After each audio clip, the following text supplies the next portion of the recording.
Ma mère et mon beau-frère seront absents pendant un certain temps, alors j'ai décidé de m'occuper de ma sœur et de ma nièce, a-t-il déclaré. Sa déclaration a provoqué un sourire suffisant chez sa sœur et sa nièce. Je n'ai pas pu retenir ma frustration et je me suis mordu la lèvre. Je sais que tu ne les aimes pas. Mais il est naturel que je m'occupe d'elles, puisqu'elles font partie de ma famille de sang. Si tu ne peux pas l'accepter, le divorce est aussi une option. Il semble que pour lui, sa propre famille passe toujours en premier. Bien qu'il ait du mal à faire le ménage et à s'occuper des enfants, il ne m'a jamais aidé une seule fois.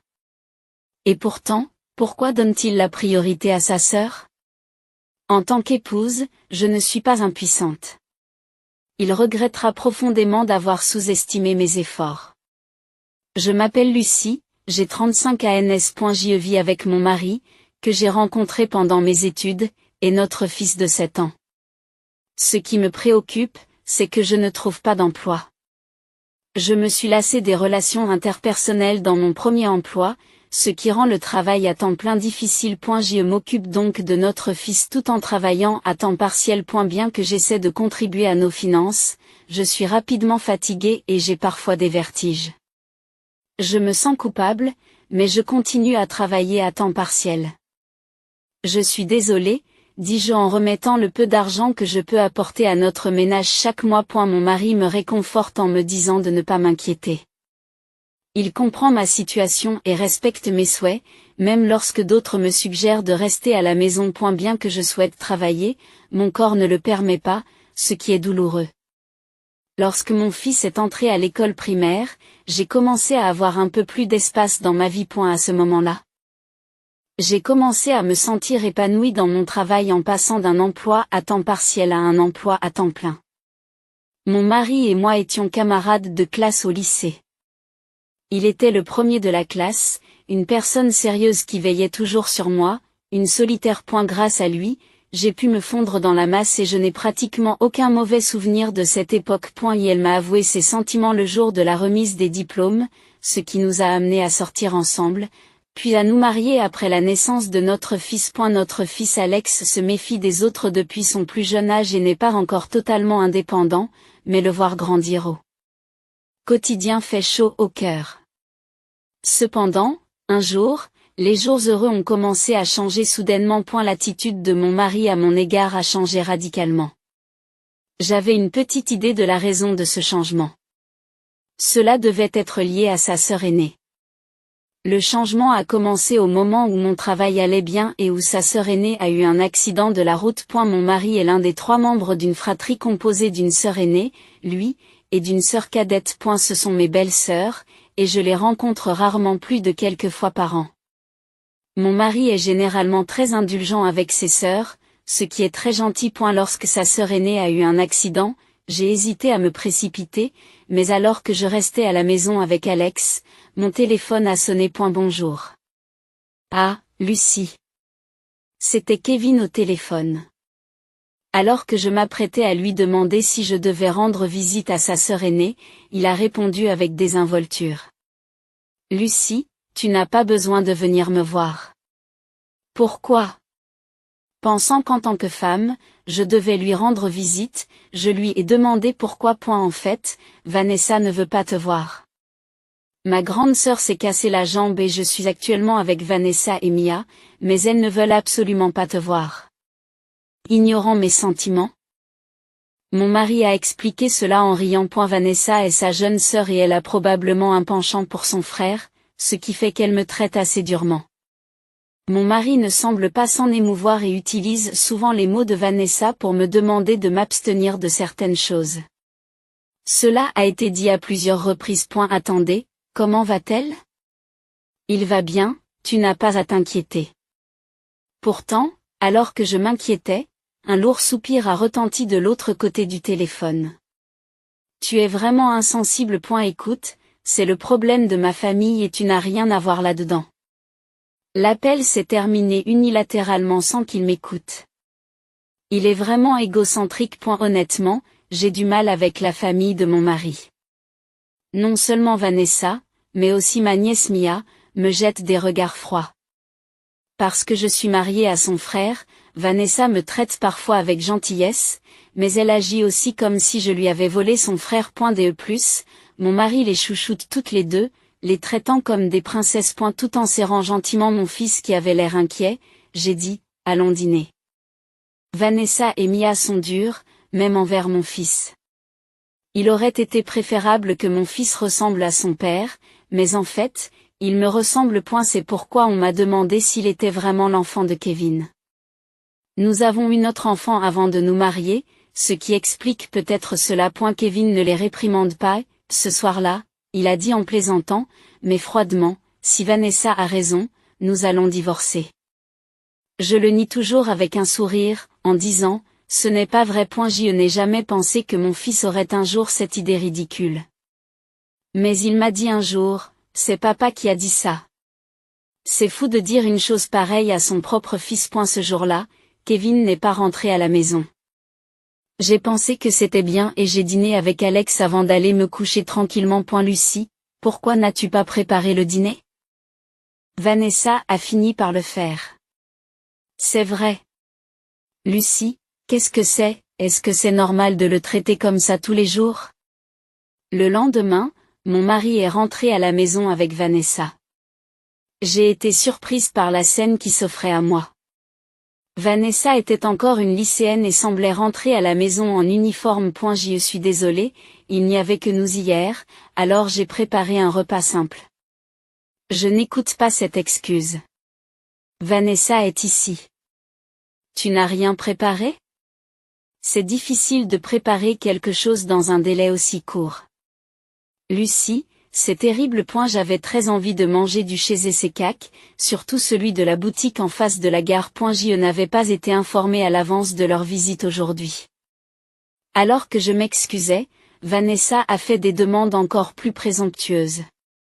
La pâtisserie située en face de la gare est très populaire et fait toujours la queue. Elle le savait, et il était aussi presque l'heure pour mon fils de rentrer à la maison. C'est très bon. Je voudrais un gâteau au chocolat. Merci d'avance.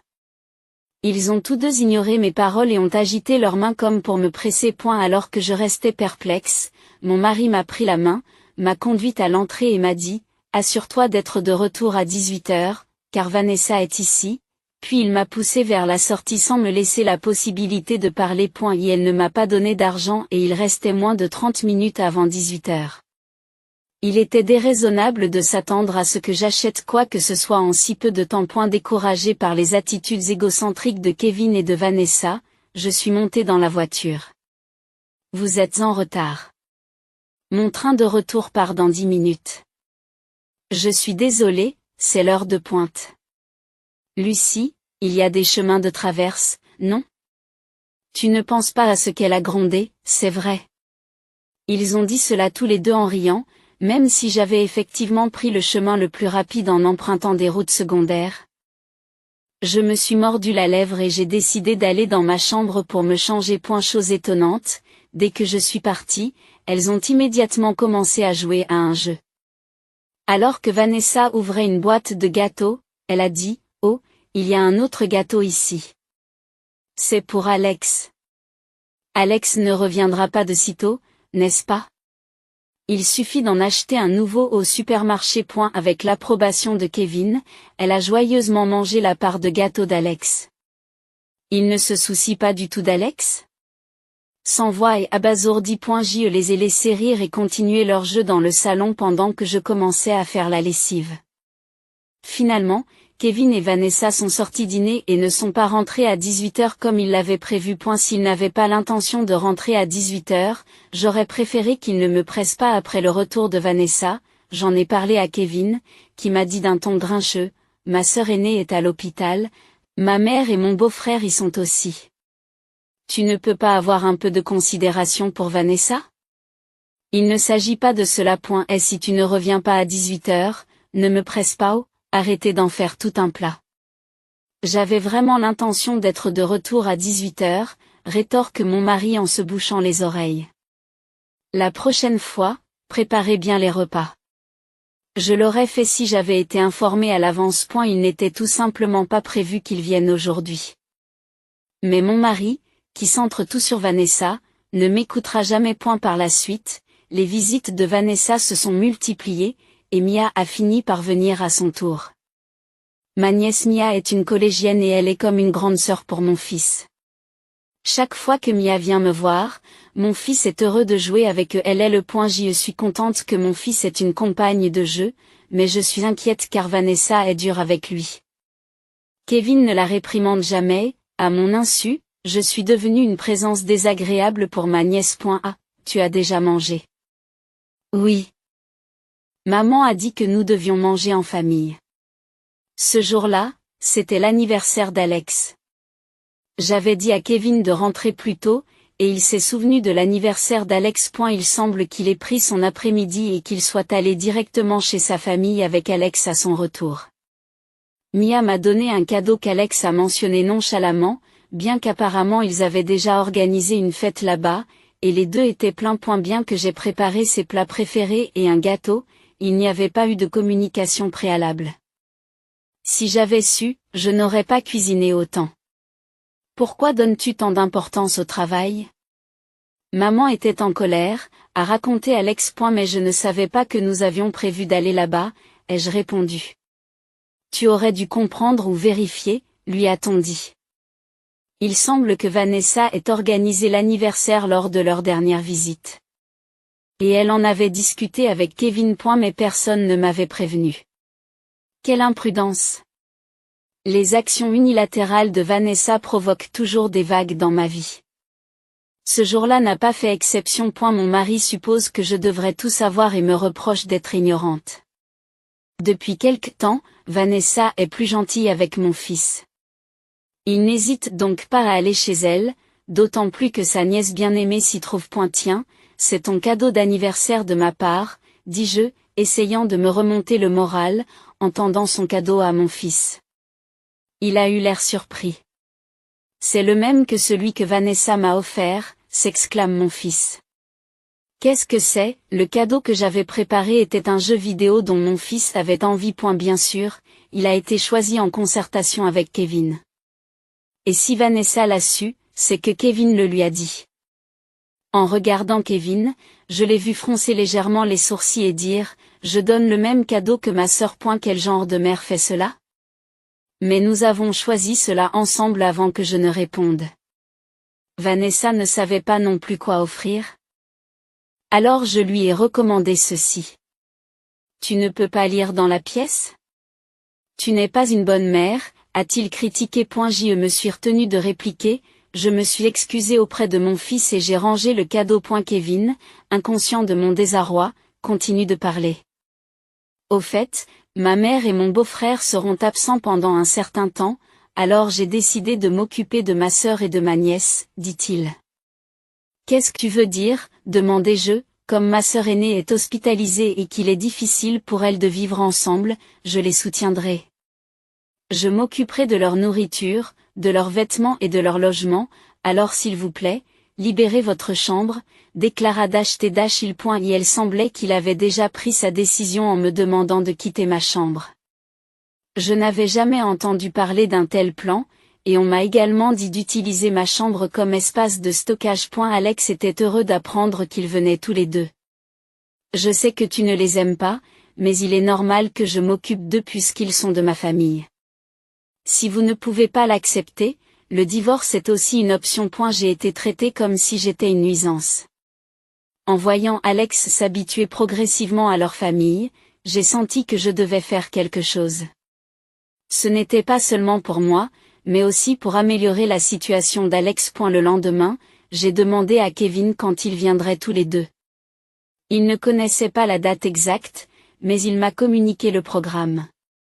J'ai nettoyé les objets inutiles comme prévu. J'ai éliminé tous les objets inutiles ou je les ai déplacés là où il l'avait demandé. En suivant ses instructions, j'ai agi ce jour-là. À ce moment-là, Kevin était parti jouer chez ses parents et j'étais seule avec Alex. Comme c'était le week-end, j'ai nettoyé et rangé les objets inutiles dans ma chambre. Lorsque Kevin est rentré à la maison, il s'est exclamé, surpris, « Mais qu'est-ce qui s'est passé ici? Comment ça? Qu'est-ce qui s'est passé? Il y a un problème? Un problème? Regarde l'état de cet endroit. J'ai fait ce que tu m'as dit, j'ai déplacé les choses et je me suis débarrassé des objets inutiles. Oui, j'ai organisé la pièce et j'ai jeté les choses que nous n'utilisions pas.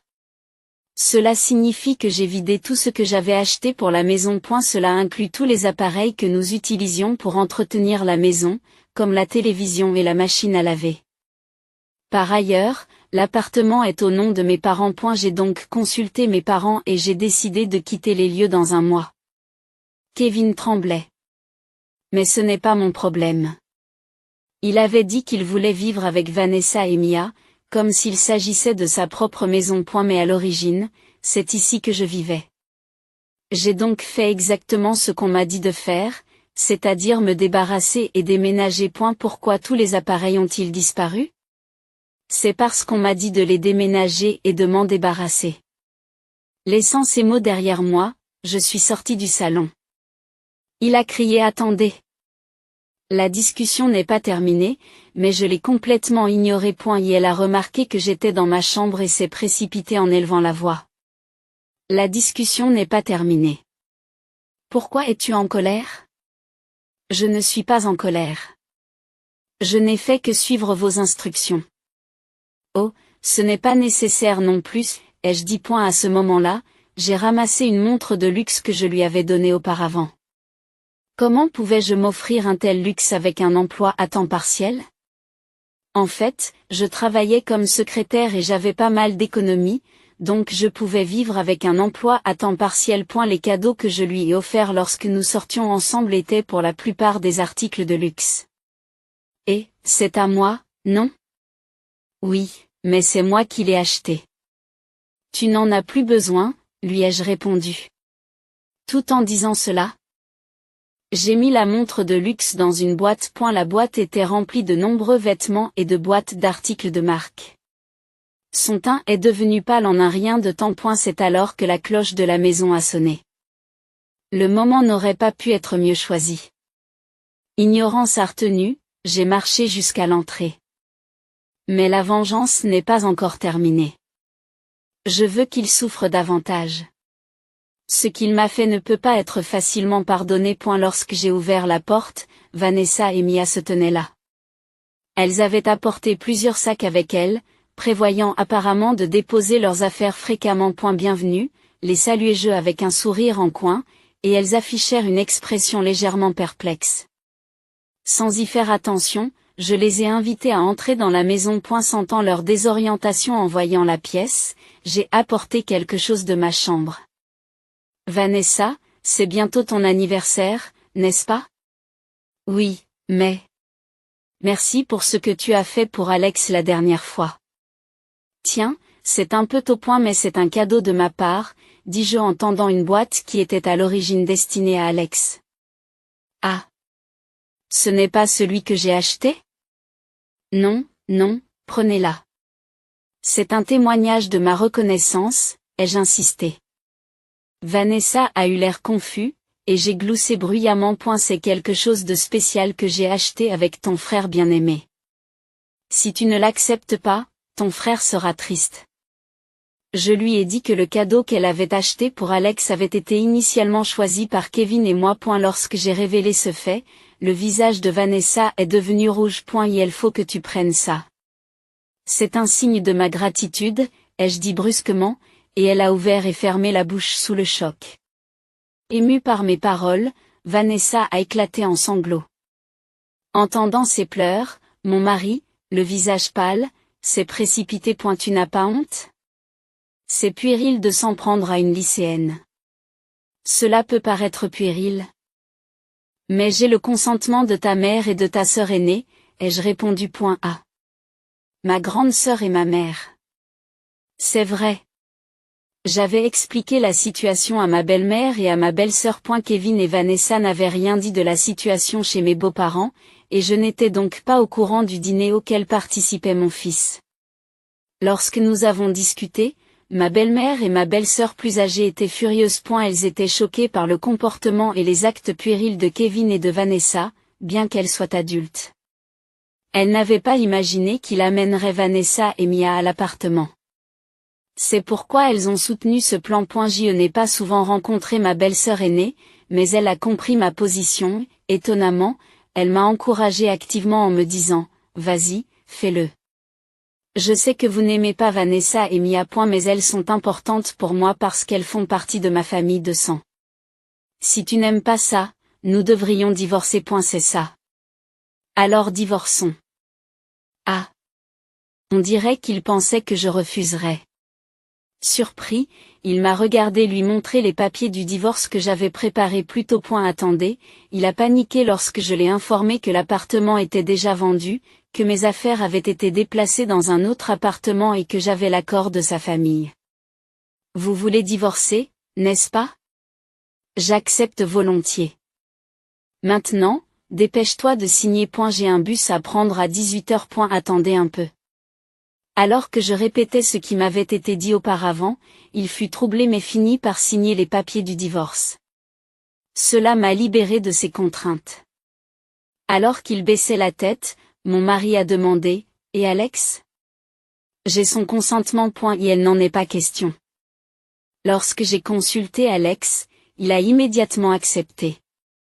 J'ai été soulagée quand Alex a décidé de venir avec moi.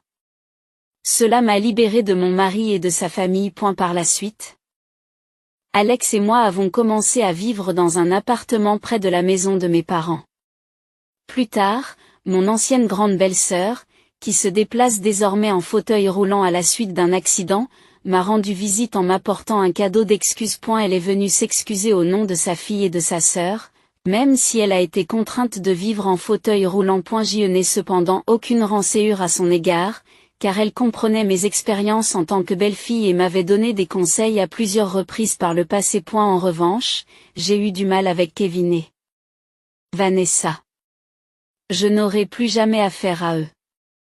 Selon mon ancienne belle-sœur, Kevin et Vanessa ont été expulsés de l'appartement et sont retournés chez leurs parents. Cependant, mon ancienne belle-mère, ayant entendu ma version, a refusé de l'accepter. Il ne semble pas approprié qu'ils reviennent puisqu'ils m'ont tous deux causé des problèmes et qu'ils ont même proposé de vivre ensemble. Après avoir été sévèrement réprimandés par mon ancienne belle-sœur, Mia travaille actuellement comme tutrice, aidant occasionnellement Alex dans ses études. Je continue à consulter un psychiatre et j'ai consulté un avocat sur les conseils de mon médecin. Très négligé et mal organisé, tels sont les propos tenus par Vanessa et d'autres collègues, ce qui m'a amené à prendre des mesures concrètes après avoir reçu des messages de sa part. Suite à cela, Kevin a été soupçonné d'avoir commis des abus psychologiques et le tribunal des affaires familiales m'a permis de demander une indemnisation. Tu as vendu mes biens, a crié Kevin lorsque nous nous sommes retrouvés devant le tribunal des affaires familiales, ce qui l'a contraint à quitter son emploi. Ces objets ont été achetés par moi, pas par lui. Malgré les tentatives de mon avocat pour m'en empêcher, j'avais un plan. Je pourrais les rendre, mais même votre comportement actuel pourrait être considéré comme un abus psychologique. Qu'est-ce que vous dites? C'est. Kevin commença, mais je l'interrompis d'un air de défi, on n'a pas cessé de me traiter de négligent. Il va me falloir du temps pour tout rendre. Réalisant sa situation, il est devenu rouge et s'est tu. Néanmoins, ma situation financière ne le concerne pas. Le simple fait d'être témoin de cette situation me satisfait suffisamment. Finalement, Kevin a été reconnu pour son comportement abusif, et il a été condamné à payer une indemnité. Vanessa et lui ne peuvent plus rentrer chez eux et la nouvelle de leur situation s'est répandue sur son lieu de travail. Actuellement, il gagne sa vie en jonglant avec plusieurs emplois temporaires avec Vanessa. Je pense qu'il est bon qu'ils soient ensemble en tant que frères et sœurs. Malgré cela, je n'ai aucune interaction avec eux et mes anciens beaux-parents soutiennent également ce choix. Actuellement, je vis avec mon fils. Après le règlement de l'indemnisation, j'ai l'esprit plus tranquille qu'avant. Je suis particulièrement heureuse d'avoir repris à temps partiel mon ancien travail de secrétaire. Mon ancienne belle-mère et ma belle-sœur prennent parfois des nouvelles de mon fils, Alex.